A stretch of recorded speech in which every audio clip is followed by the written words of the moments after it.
여러분 안녕하십니까? 선교는 지금입니다. 전 세계가 코로나 팬데믹으로 어려움을 겪고 있습니다. 전염병은 물론이고 각종 재난자해도 끊이지 않고 있는데요. 모든 것이 멈출 것만 같았지만 그럼에도 온라인을 통해 전 세계는 이전보다 훨씬 가까워졌고 우리도 우리의 자리에서 우리가 해야 할 일들을 해내고 있습니다. 그중에 하나가 바로 선교죠.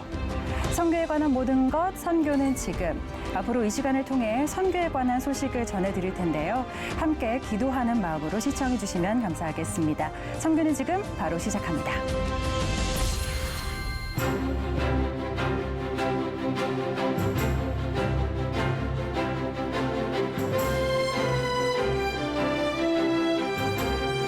선교는 지금 본격적으로 시작해 보도록 하겠습니다. 먼저 이 시간 저와 함께 도움 말씀을 주실 두 분 소개해 드리도록 하겠습니다. 김혜영 커넥트의 김혜영 선교사님 그리고 기독신문 부장이시죠. 노충원 기자님 나오셨습니다. 어서 오세요. 안녕하세요. 안녕하세요. 반갑습니다. 네, 반갑습니다.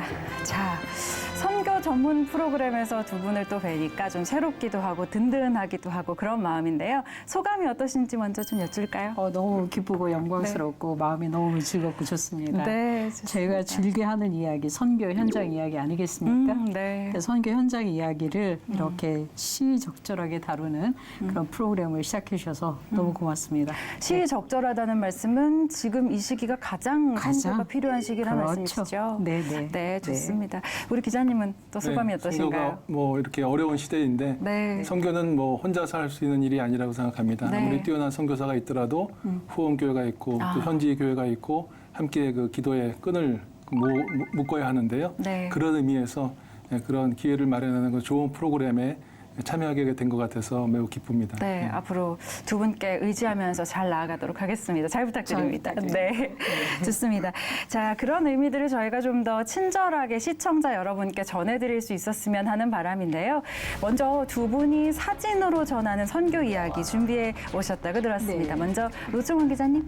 네, 또 사진은 1908년도에 찍은 이기풍 선교사님의 사진인데요. 아, 이기풍 선교사님 사진이군요. 네. 평양신학교 제1회 졸업생이면서 네. 졸업하자마자 이듬해 제주도로 그 당시로서는 해외인 제주도로 선교를 가신 이기풍 선교사님이시고 네. 오른쪽에는 윤함애 사모님 그리고 또 안고 있는 아이는 큰아들 사은인데요. 네. 1908년도에 저 찍은 사진 세 분의 모습들 네. 그 어떤 눈빛에서 선교에 대한 어떤 결의를 볼 수 있는 사진이라고 생각합니다. 네네. 이 사진을 첫 사진으로 선택하신 이유가 있으실 것 같기도 한데요. 네, 아무래도 한국교회가 이제 1884년도에 네. 알렌 선교사에 의해서 복음이 이제 전파된 이후에 네. 사실은 이제 24년인가요? 24년 만에 네. 첫 번째로 이제 그 신학교 졸업식을 하고 그리고 또 이제 선교사를 또 졸업하자마자 또 이제 여러 그 졸업생들을 안수하고 이분들이 곳곳에 흩어져서 이제 네. 전도하고 네. 또 선교했는데 이것은 한국교회가 시작부터 복음의 빚진 자로서 얼마나 그 선교를 중요하게 여겼고 네. 한국교회 하면은 전도와 선교를 빼놓고는 이야기할 수 없다. 이런 것들을 보여주는 의미 있는 사진이라고 할 수 있습니다. 네. 정 교사님 사실은 이 사진은 굉장히 저에게도 익숙한 사진이잖아요. 그럼요. 네. 저희가 선교 공부를 하거나 교육을 받거나 그럴 때마다 거의 뭐 첫 페이지에 나온다고 볼 수 있죠. 왜냐하면 우리나라에 1회, 그렇죠. 거의 1회 선교사라고 할 수 있는 분. 네. 저는 저 사진을 보면서 선교는 가정으로부터 시작한다라는 생각을 안 할 수가 없습니다. 네. 이기풍 선교사님께서 저렇게 사모님과 아기를 데리고 제주도로 가시는데 그때 그 마음이 어땠을까 이렇게 다시 한번 돌아보는 그런 사진입니다. 네네.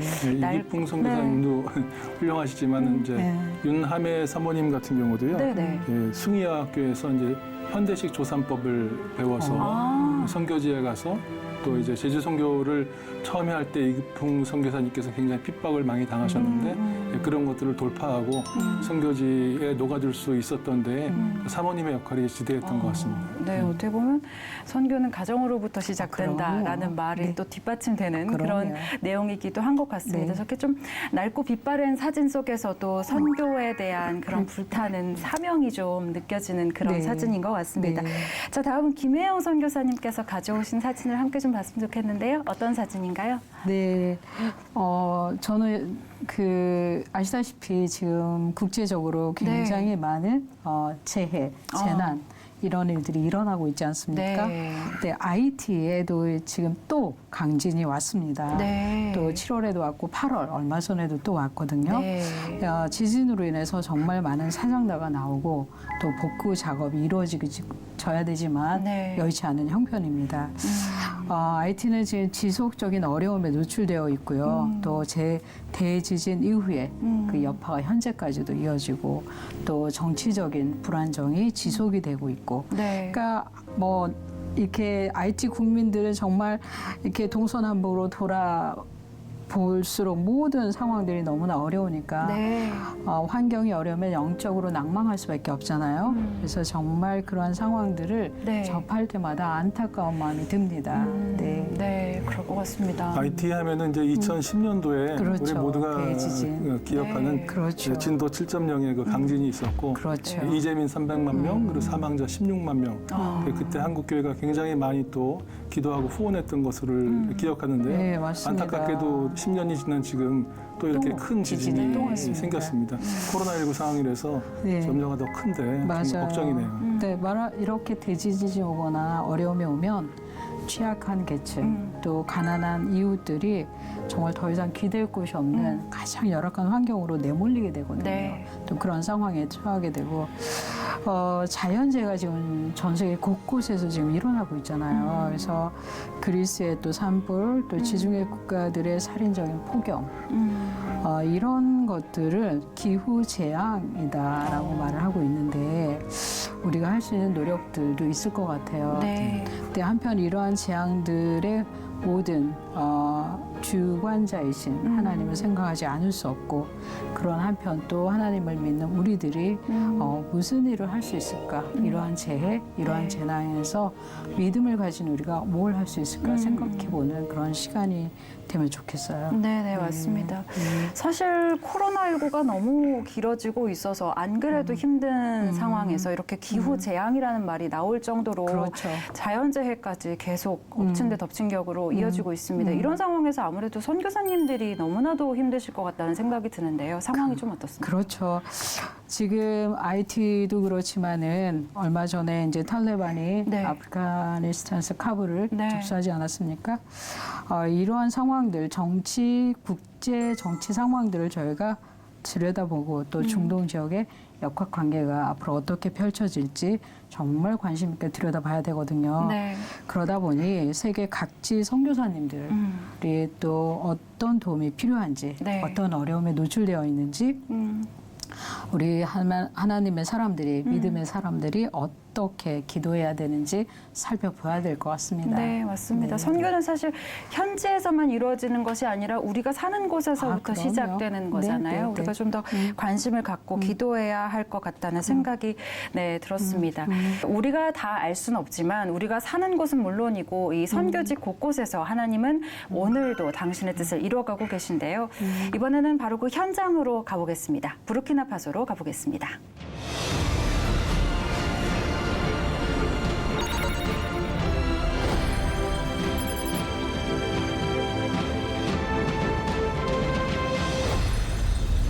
부르키나파소는 서부 아프리카 가나위 내륙에 있는 최빈국 국가로서 종교는 모슬렘과 토속 종교가 90% 이상이고 기독교는 5% 이내입니다.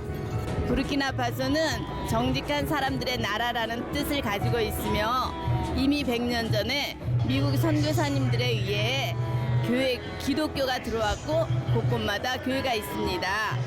곳곳에 예배 처소가 있지만 예배 처소는 흙벽돌로 지었거나 옥수수대로 만든 교회이기에 우기철에는 뱀들도 가끔씩 들어오고 비가 많이 올 때는 흙벽돌이 무너져 예배드리기조차 힘든 상황입니다. 이러한 곳에 한국교회와 성도님들의 섬김으로 시멘트와 모래, 자갈, 철근을 넣어 건축을 하고 태양광으로 불을 밝히고 건축이 마쳐진 후에는 입당 예배를 드립니다. 교회가 건축되어지면 마을의 구심점이 되고 많은 사람들이 교회로 나옵니다. 입당 예배 때는 때로는 경찰청장님도 오시고 구청장님, 도지사님, 마을 이장님, 헌병대장님들도 참석하시고 원군 각처에서 수많은 사람들이 참석하셔서 감사의 인사와 함께 기쁨과 감사로 준비한 춤과 찬양으로 하나님께 영광을 올려드립니다. 원하고 바라고 기도하옵기는 건축된 교회로 인해 많은 영혼들이 주께로 돌아오고 교회를 통해 아픈 자들이 치료받고 문제가 해결되며 많은 사람들이 복음을 듣고 하나님의 자녀가 되어 풍성한 은혜와 축복을 받길 간절히 기도합니다. 네, 부르키나파소 서혜경 선교사님이 보내주신 영상 함께 봤는데요. 마을 한복판에 근사한 교회가 세워진 모습 정말 감동이었습니다. 자, 선교사님과 좀 더 말씀을 나눠보기 위해서 지금 줌으로 연결돼 있는데요. 선교사님 인사해 보겠습니다. 선교사님 안녕하십니까? 안녕하세요. 네, 반갑습니다. 자, 부르키나파소라는 나라 이름을 좀 처음 들어보신 분들도 계실 것 같아요. 어떤 나라인지 앞서 영상에서도 잠깐 소개해 주셨지만 다시 한번 좀 간단하게 소개를 해주시면 좋겠습니다. 부르키나파소는 서부 아프리카 가나 위에 내륙에 있는 세계에서 가장 최빈국으로서 하나님 부르기나서 하면 잊혀지지 않는 마음씨 착한 사람들이 모여 사는 곳이고요. 네. 아주 작은 것에도 감사하고 아주 작은 것도 나누어 먹는 그러한 착한 사람들의 나라입니다. 네네. 정직한 사람들의 나라라는 뜻을 가지고 있다고 들었는데 아까 영상에서 보니까 정말 근사한 예배당이 지어졌어요. 이 마을 주민들이 이제는 그곳에서 예배를 드리고 있나요? 새로 건축된 교회에서 이들이 너무나 기뻐하며 감사하며 춤을 추며 예배하고 있어요. 이전에는 마을 사람들이 너희가 믿는 하나님은 능력도 없고 돈도 없어서 이렇게 지푸라기 교회에서 예배를 드리고 무너져 내린 흙벽돌 교회에서 예배를 드리는데 이제 보니 너희 하나님이 능력이 있구나. 그래서 이들이 또 자신감을 가지고 아주 감사하고 있어요. 선교사님 아까 말씀하신 거를 보니까 이제 기독교 인구는 5%밖에 되지 않는다고 하지만 역사는 굉장히 오래된 나라인 것 같습니다. 기독교 역사가 벌써 100년이 되었어요. 하지만 많이 부흥은 되지 못하고 있고요. 특별히 큰 문제는 이곳에는 모슬렘 사원이 어마어마하게 큰 사원들이 계속 들어서고 있는데 아랍의 5.1달러로 엄청나게 큰 사원이 들어서고 있어요. 그럼에도 교회는 아직까지 현실이 너무나 어렵기 때문에 아무래도 전도하는데도 어려움이 있어요. 네, 전도하기 어려움이 있는데도 불구하고 교회가 계속 새롭게 건축되고 있는데 한국 교회가 좋은 영향력을 끼치고 있는 것 같아요. 그런 면에서 저희도 참 뿌듯한데요. 선교사님 어떠세요? 다른 나라 선교사님들도 열심히 하고 있지만 특별히 한국 선교사들은 교회를 건축해주고 있어요. 이들에게 가장 필요한 것이거든요.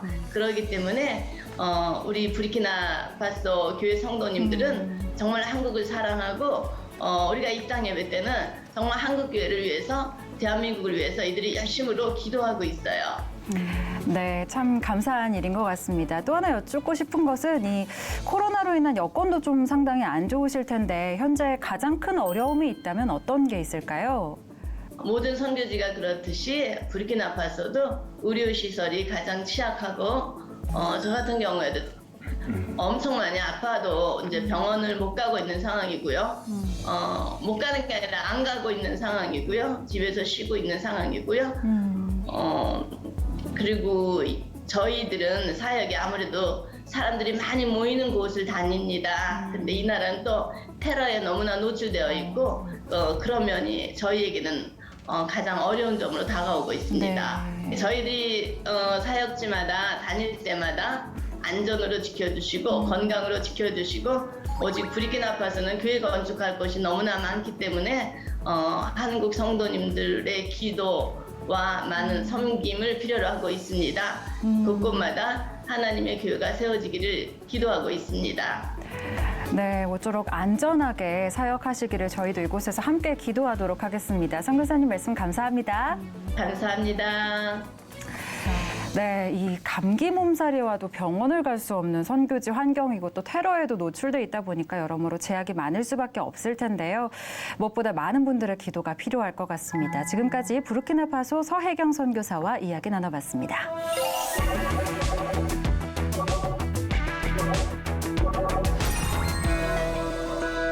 네, 코로나 상황이 지속되다 보니 선교사님들에게 꼭 필요한 게 바로 백신 접종입니다. 최근 캄보디아에서 사역 중인 장완익 선교사가 고국 방문 일정을 마치고 돌아갔는데요. 다행히 백신 접종도 하고 이 단기 선교가 어려워진 대신 후원교회를 직접 찾아 사역 보고도 가졌다고 합니다. 고국을 방문한 캄보디아 장완익 선교사를 제작진들이 만나고 왔습니다.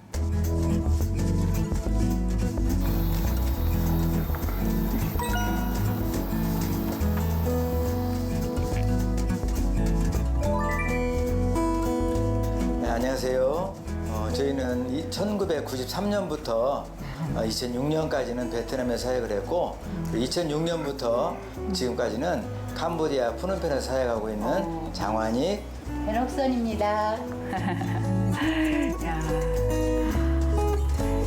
93년부터는 정말 오래지만 네. 29년 거의 30년 되셨어요. 네.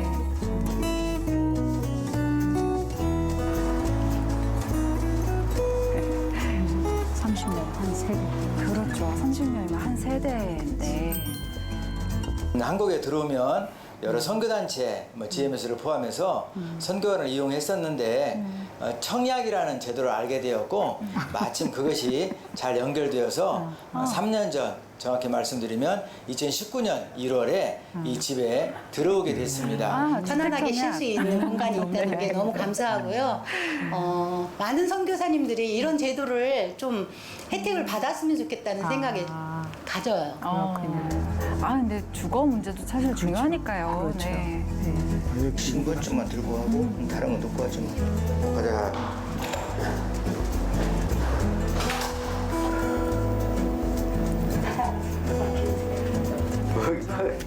어딜 가시는 것 같은데. 기도 많이 했잖아. 선교사면서도 이 대한민국 국민으로서 이렇게 국가에서 해주는 접종을 받으니까 기분은 좋네요.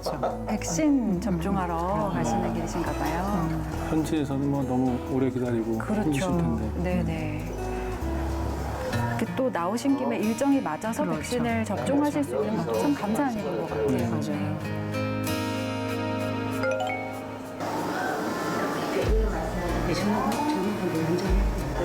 왜 그러죠? 선생님 이거 지금 센터에서 맞으실 수밖에 없다고 하시더라고요. 지금 아예 자격이 저희에서 저희는 예약까지 됐기 때문에 당연히 오늘 들은 줄 알고 왔는데. 이게 저희가 반환이 안 되는 게 네. 병원 갔다가 저희가 이제 딱 그 접종하러 갔는데 저는 오늘 됐는데 제 아내는 뭐 이렇게 안 된다는 거예요. 순간적으로 놀랐죠. 어떻게 된 일이죠? 네. 기도가 잘해서 그래서 오늘 맞을 수 있도록 예, 맞으십니다. 하나님 맡겨주세요. 긴급 기도. 기도밖에 할 수 있는 게 없으니까 저희가 네. 같이 들어가시는 것 같은데요? 잘 해결이 됐나 보네요. 네. 예.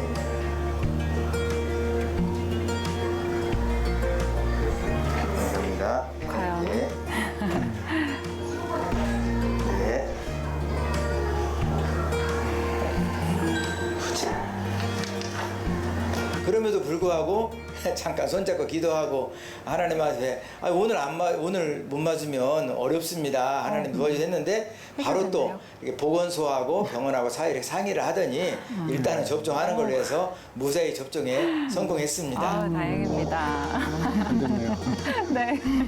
제가 이제 8월 1일 날 캄보디아 들어가면 9주 동안 격리하잖아요. 그때 이제 한국어 편집을 마치려고 하니까 선교사님 그래서 통화하면서 금년 하반기 중에는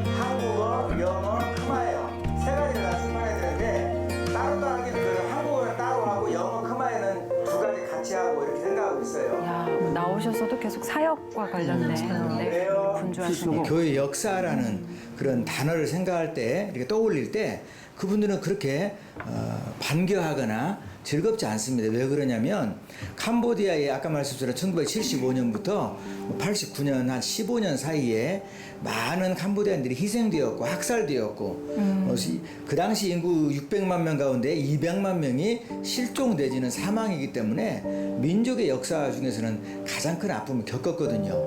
그리고 캄보디아 교회는 100% 문이 닫혔고 모든 선교사들은 100% 추방을 당했고 그런데 그 일이 불과 지금부터 3, 40년 전 일이거든요. 그래서 캄보디아의 여러 가지 여건상 교회 역사를 알 수 있는 길도 없고 또 자기들의 어떤 교회 역사나 나라의 역사를 자랑스럽게 가르쳐주는 교수도 없고 책도 없고 그러다 보니까 역사를 모르는 거예요. 그래서 제가 캄보디아 민족의 그런 민족의식이나 역사의식, 특별히 주인의식을 이렇게 깨우칠 수 있는 가장 좋은 방편은 캄보디아 교회 역사를 가르치는 길이다. 그래서 책을 출판하고 사진을 모으고 또 이렇게 전시를 하는 일들을 했는데 감사하게도 한국에서 또 이러한 교회 역사를 찾는 일에 도움을 주셔서 작년에도 책지를 출판했고 금년에도 이렇게 출판을 예정하고 있고 또 1년 반 뒤에 캄보디아 개신교 100주년을 맞이해서는 캄보디아 개신교 100주년 기념관을 또 오픈을 해서 정말 많은 캄보디아인 교인들이나 신학생들 또 선교사들이 우리나라 양화진처럼 이렇게 올 수 있는 또 볼 수 있는 그런 것들을 만들려고 기도하고 있습니다. 야, 역사를 정리하는 일은 정말 정성 대단한. 이사님은 이제 문서 선교에 좀 탤런트가 있으셔요. 아, 그러시군요.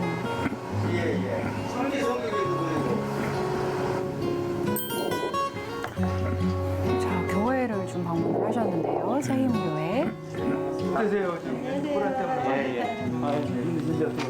아유, 이렇게 교회 사역도 처음이고 신학교도 막 들어와가지고 아무것도 몰랐을 때 그때 임석규 목사님께서 이제 청년회장 같은 이제 또래니까 네. 으쌰으쌰 해가지고 청년부를 만들고 전도를 하고 막 금욕 차대를 하고 그러는 이제 관계였는데 교회 이제 개척을 하시고 젊은 모습이죠. 상기사님. 처음부터 교회 연약할 때부터 또 이제 후원해 주시고 해가지고 올 때마다 이렇게 찾아뵙고 만나는 그런 관계입니다. 빠뜨릴 수 없죠. 네, 교회 네. 방문은. 맞습니다. 또 이렇게 이런 곳에서 또 힘을 얻는 자투아이! 그런 네. 말 그대로 동역자. 네, 맞아요. con 비프로가 탱아이네 그냥 나이 너안 모이네야 저희가 금년 1월 그러니까 불과 6개월 전에 만난 가정인데 아버지는 5년 전에 트럭 운전사였는데 사고로 직사하고 죽고 어머니는 어린 딸들에게 생활비를 벌어준다는 이제 이름으로 나가셨는데 5년이 지난 지금까지도 안 돌아오고 있어요. 그래서 연락을 하고 있냐 그랬더니 전혀 연락도 없고 그래 직감하기를 자녀들을 버려두고 떠났다 생각이 들어서 이번에 한국에 나오기 직전에 그 가정을 이제 입양하는 걸로 그래 기도하다가 한국에 와서 그런 것들을 또 필요로 하는 후원자를 만났어요. 그래서 이런 얘기를 하니까 너무 좋다고 하면서 이제 후원에 입양에 동의해 주셨고 오늘 잠시 후에 영상 통화를 해서 그분들을 이렇게 소개하고 연락하는 그런 일을 하게 되었습니다. 야, 진짜 다방면으로. 애들 하나씩 1분씩만 말 한번 해보라고 이거. 탱아이니 삐뿌로 이런 그녀 준째 꼬레 쫑 쓰다 아티탄 피사 크마에 소마 내가 꼬레 잔또 아티탄 먼저 봐. 오케이 쏨좀 릴리야. 그냥 성금 다 탱아이 꽃니. 일단 선교사님 그럼 제가 선교 현장에 다녀보면 참 선교사님은 특별한 사명이 없으면 못하겠다는 마음을 늘 가져요. 그래서 저는 야 하나님 나한테 선교를 했으면 나 어떻게 했을까 나는 그런 생각을 늘 합니다. 그랬던 시절. 그러네요. 아유. 결혼하기 전에 선교에 헌신을 했지만 선교사가 이렇게 힘든가라고 생각할 때는 알면서는 못 가겠다라고 생각할 때가 있었어요. 나의 아이덴티티가 잊어버려지고 내가 뭐하러 여기 왔나 이런 딜레마에 빠지는 거. 그러기 때문에 오는 스트레스가 다른 데로 폭발되는 거예요. 부부간에 폭발돼서 싸우고 맞아. 원인은 여기에 있는데 다른 맞아. 된장국이 짜다는 둥 싸우고 된장국이 짜서. 이러는 거죠. 그게 가장 어려움이에요. 캄보디아 개신교가 100주년을 맞이하는 이때에 정말 캄보디아 모든 교회와 또 일꾼들이 또 선교사들이 함께 손을 잡고 하나님 앞에 캄보디아 개신교 100주년을 정말 큰 영광을 돌릴 수 있는 그러면서 캄보디아 민족 복음화 그리고 크메르 민족의 어떤 영적인 그런 부흥이 일어날 수 있기를 이것만큼은 제가 정말 많은 기도를 부탁드리고 싶습니다.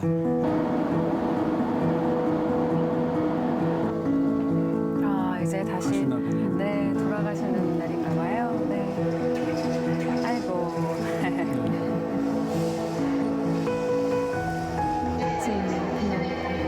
어떻게 보면은 이쪽도 아니고 이쪽도 아니고 네, 영원히 머무를 수 없는. 네, 그니까요. 네. 그렇기도 하는 한편 양쪽 다 이제 고국이 되는 거죠. 그렇죠. 두 개의 고국이 생기네. 그렇죠.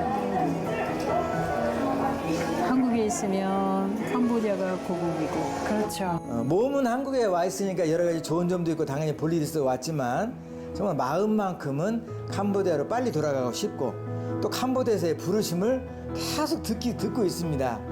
캄보디아를 사랑하는 마음은 캄보디아에 있어야 된다. 그렇게 답변을 드리고 싶습니다.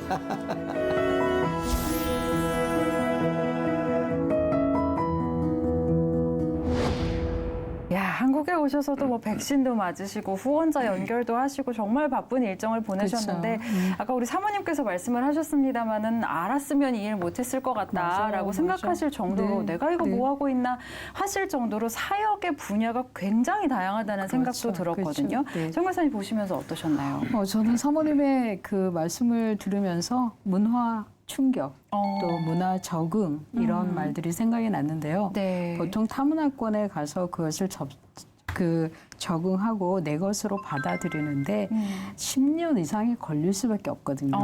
아마 사모님께서도 10년 정도 지나서야 좀 편안해지지 않았을까 이런 생각을 하게 됐습니다. 네. 그래서 이제 또 한편 선교사는 이제 콜링, 예, 부르심에 늘 민감할 수밖에 없고 네. 그 부르심이 있는 자리에 가면 편안해질 수밖에 없고 그래서 아마 이제 그 캄보디아에 지금 가시잖아요. 가시는 순간 집에 왔구나라는 생각이 드셨을 것 같아요. 네네. 물론 이제 한국에 계시는 동안도 거기가 집이긴 하지만 선교사들은 가는 자리, 콜링이 있는 자리가 또 집이 되고 고향이 되고 고국이 되는 것 같아요.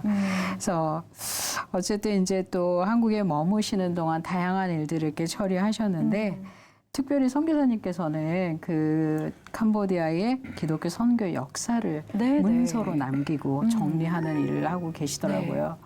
굉장히 중요한 그러니까요. 일이거든요. 사실 문서로 또 기록으로 남겨지지 않는 선교 역사, 물론 하나님께서 알아주시죠. 네.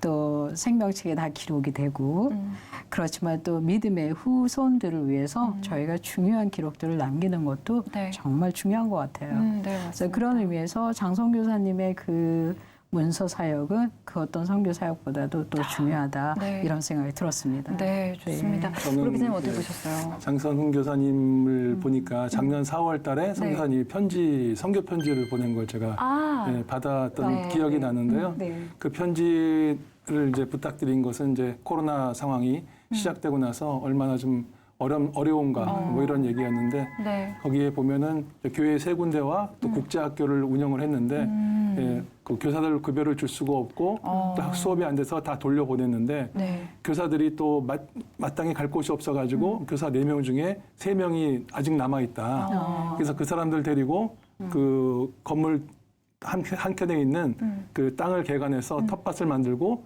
거기서 채소라든지 또는 이런 것들을 재배하면서 견디고 있다. 그런 말씀을 했던 네. 그 기억이 나거든요. 그래서 굉장히 의지가 굳으신 분이고 아마 장선교사님뿐만 아니라 네. 모든 곳에서 사역하시는 그런 선교사님들이 네. 뭐 코로나19 뭐 그 이상 어떤 어려움도 예, 이겨내시는 그런 사명감과 꿋꿋함으로 사역하고 계실 거라고 이렇게 믿어봅니다. 네, 맞습니다. 사실은 환경이 참 늘 변화하고 그 변화하는 환경 속에서 우리가 정말 한 치 앞을 볼 수 없을 때가 너무나도 많지만 그 안에서도 하나님을 의지하면서 나아가시는 모습이 저희가 계속 선교지를 위해서 기도해야 하는 이유 중에 하나이지 않을까라는 생각이 들었습니다. 네, 해야 할 일이 참 많은 것 같은데요. 실질적으로 필요한 일들이 좀 속도감 있게 진행됐으면 하는 바람을 갖게 됩니다. 선교지로 돌아가서 다시 본격적인 또 사역을 시작하실 텐데 저희도 계속 관심을 갖고 기도하겠습니다.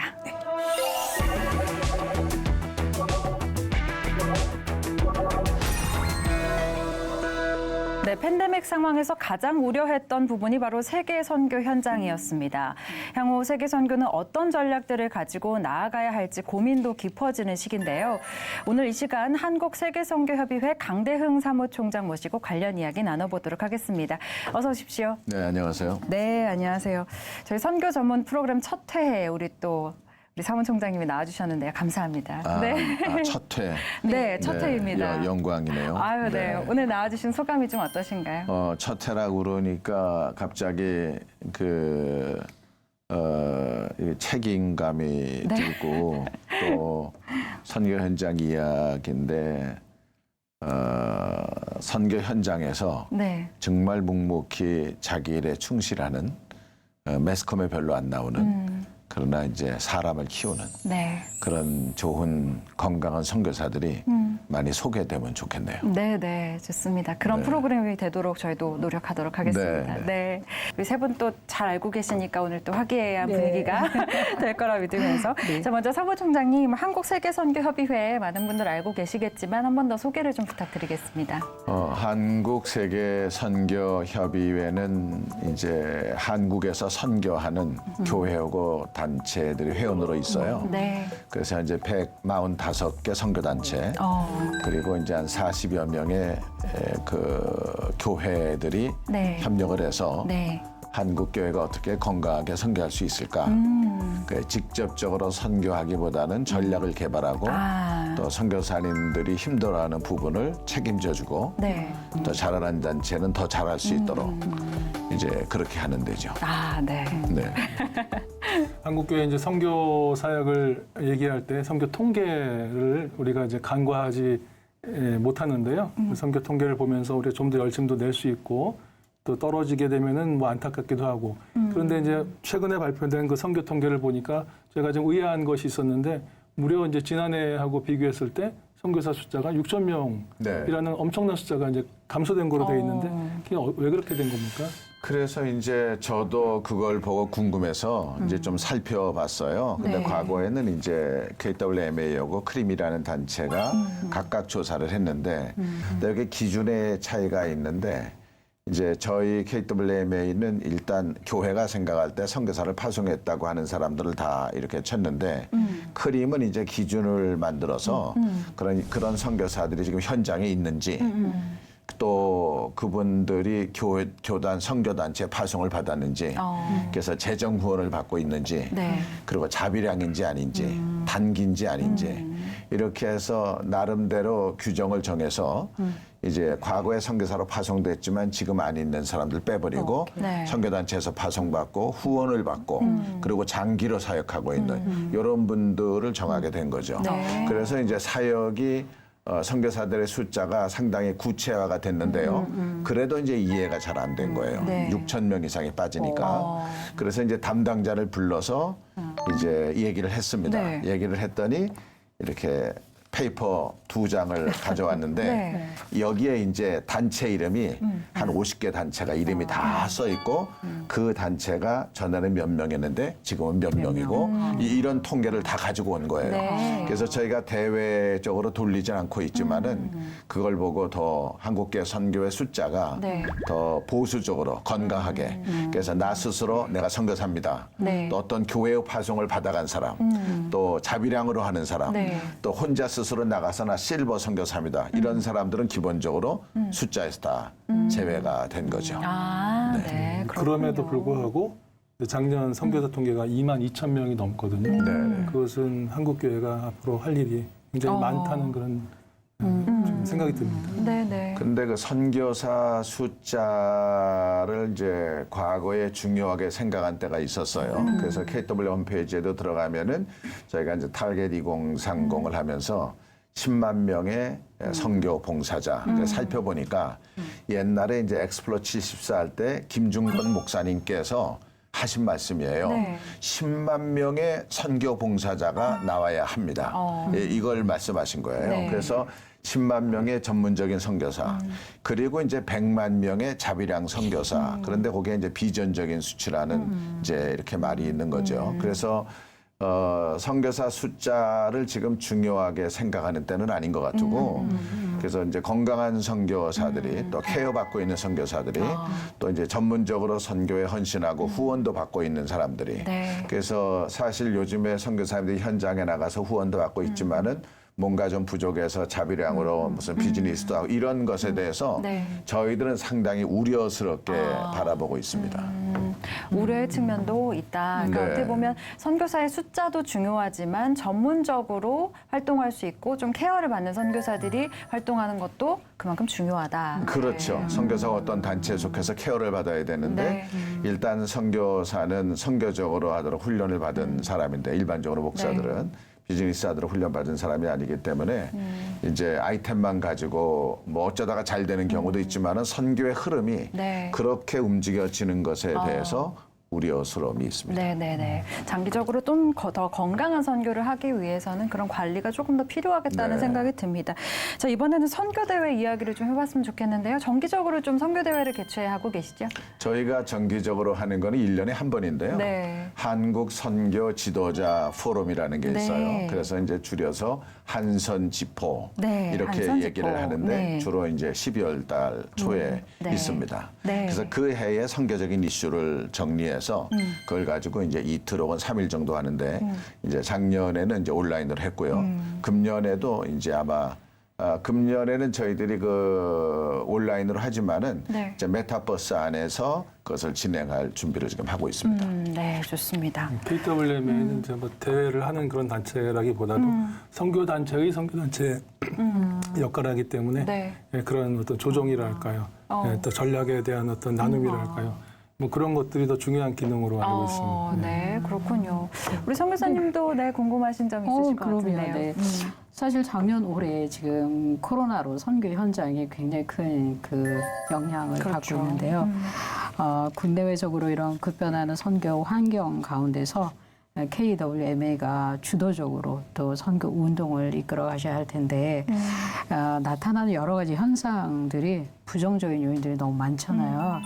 그래서 최근에 달라진 여러 환경들에서 이 환경들이 선교에 어떤 영향을 미치고 있는지 또 의견이 있으신 저는 지금 코로나가 네. 2019년 10월, 11월부터 시작해서 그렇죠. 지금 1년을 지나고 네. 이제 2년째 들어가고 있잖아요. 네. 근데 지금 코로나를 보면서 어떤 생각을 갖느냐 하면 이제 한 3가지 정도 생각하는데요. 네. 첫째는 네. 한국 교회가 선교사들을 이 정도까지 사랑하는 줄은 몰랐습니다. 그 말은 무슨 말이냐면 지금 한 선교사님들이 어려워서 에어 앰뷸런스를 보내가지고 이제 한국에 들어온 케이스가 한 10분 정도 되거든요. 네.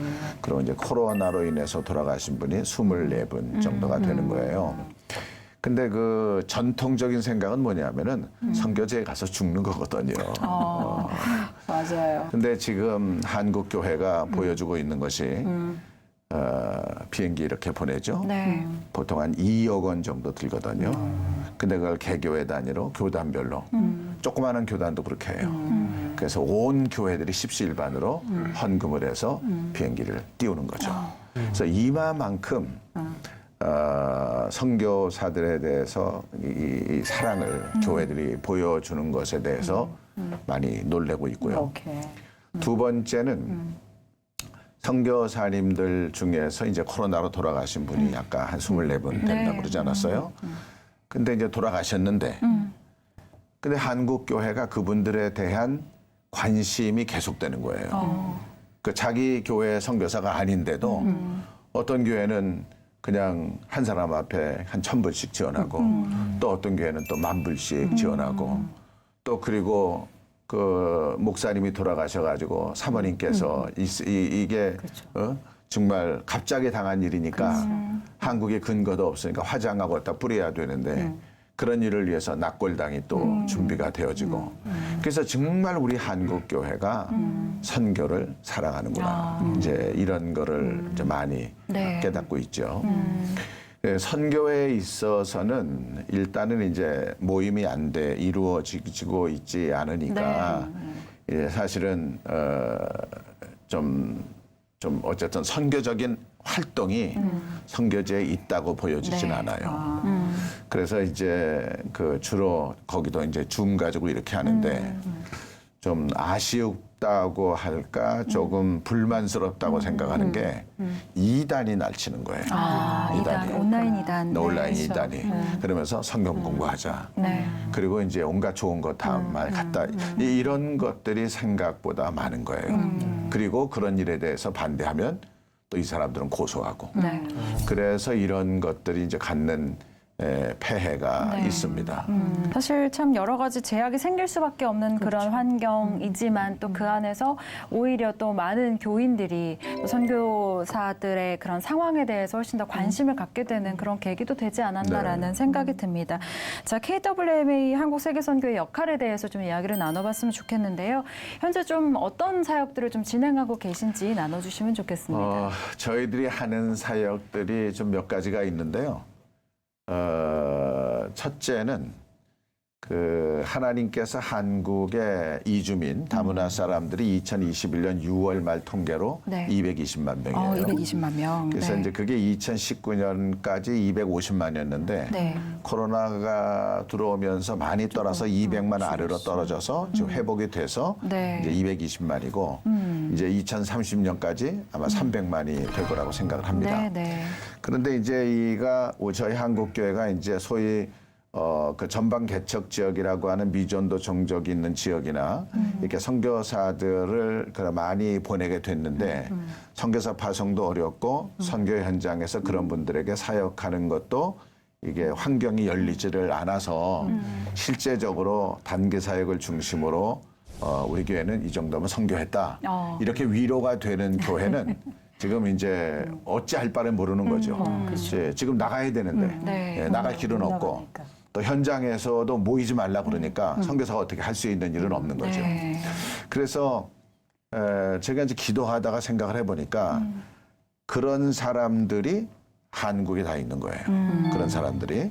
그래서 한국에 와 있는 사람들이 이제 주로 미전도 종족에 속해 있는 사람들, 네. 또 문화적으로 기독교를 반대하는 사람들, 또 종교적으로 이슬람권이나 불교권이나 힌두권 이런 사람들이 여기에 많이 와 있는 거예요. 여기에 많이 와 있어서 이제 저희들이 생각하고 있는 것은 이 사람들에게 복음을 전하자 이제 이렇게 생각을 하는 거거든요.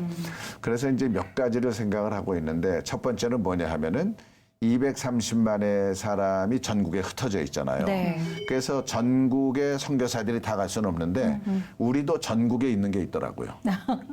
우리도 그게 교회예요. 그렇죠, 교회. 그렇죠. 그래서 교회는 매주일 교인들이 예배를 드리러 오니까 목사님의 생각만 조금 바꿔지면은 우리는 전국에 선교센터가 있는 거나 마찬가지인 거예요. 그래서 이제 목사님들의 생각을 바꾸려고 저희들이 지금 노력을 하고 있고요.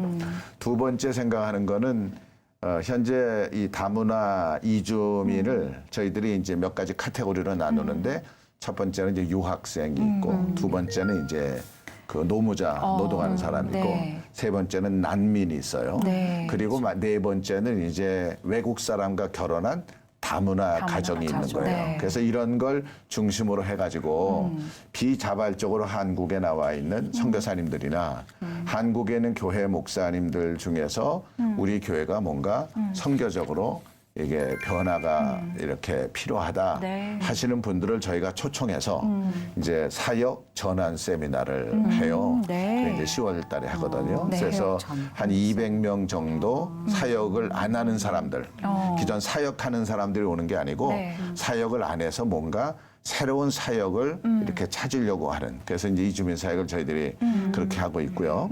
그리고 이제 두 번째 생각하는 또 큰 게 하나 있는데, 그거는 뭐냐 하면은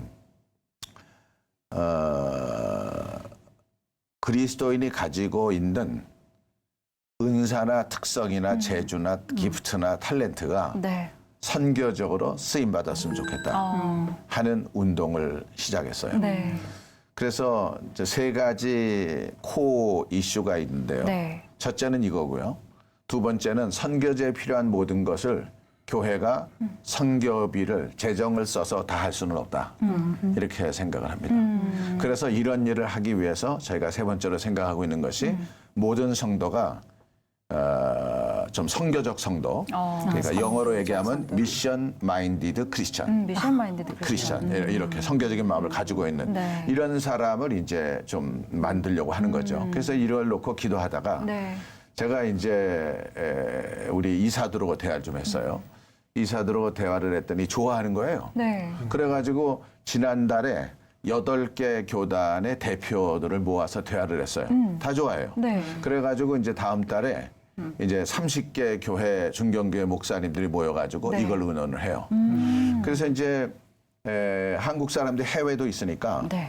이제 미국 쪽으로 연락을 해가지고 미국의 KAPC라는 교단도 있고 KPCA라는 교단도 있고 그 다음에 이제 미국 장로교회 속해 있는 한인총회도 있고 네. 남침내교회 속해 있는 한인총회도 있어서 그분들하고 대화를 했어요.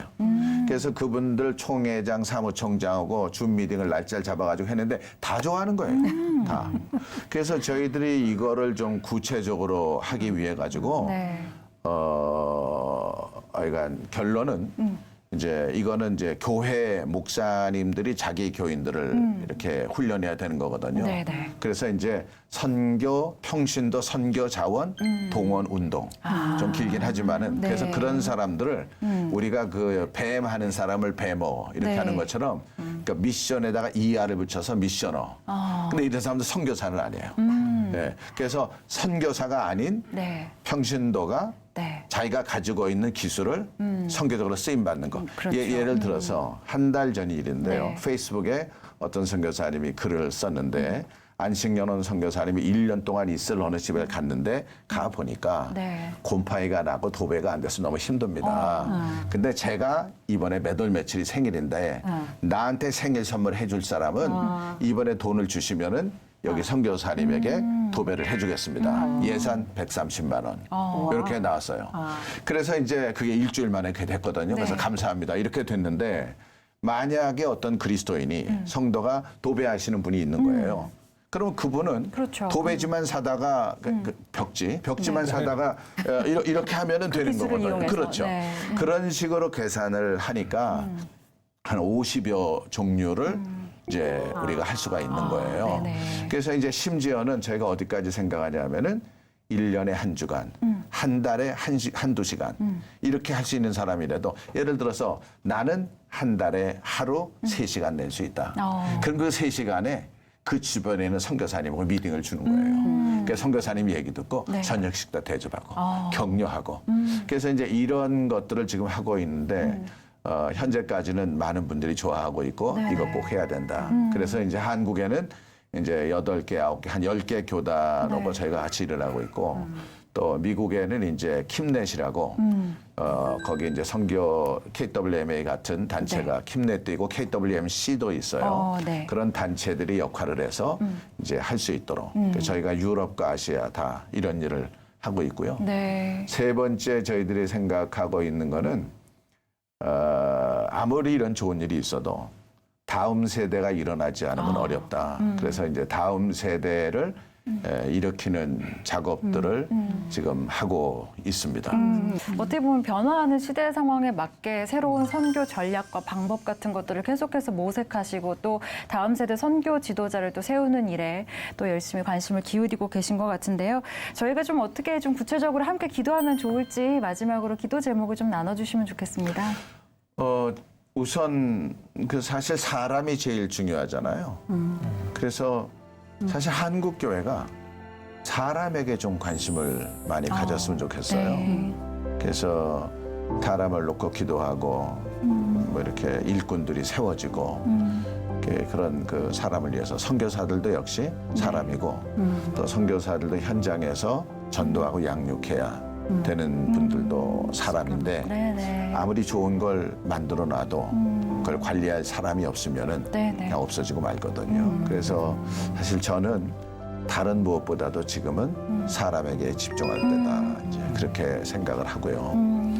그리고 이제 교회들이 주로 이제 목사님들의 감동에 의해서 움직이거든요. 그러니까 이제 감동이라는 게 좋기는 한데 어떨 때는 그게 좀 선교철하고가 안 맞는 경우도 네, 있어요. 네. 그래서 좀 주변에 선교 전문가들하고 의논을 하셔서 감동을 받아가지고 교회가 프로젝트를 세우시면은 네. 너무 좋겠다. 그래도 저는 이번에 이 코로나를 통해서 정말 우리 한국 교회가 선교사들을 사랑하는구나.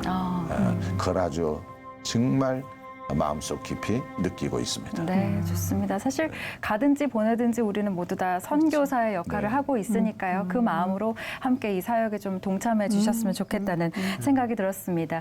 네, 지금까지 한국세계선교협의회 강대응 사무총장과 이야기 나눠봤습니다. 오늘 말씀 감사합니다. 네, 감사합니다. 고맙습니다.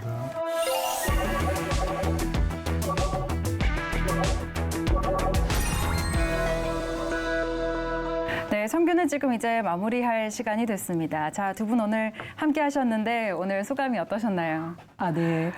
저는 우리 이제 말씀을 들으면서 본부라는 생각이 났습니다. 네. 저희가 전쟁을 치르게 되면은 지휘관이 있어야 되고 본부가 있어야 되고 그렇죠. 작전 명령이 내려오는 곳이 있어야 되는 거잖아요.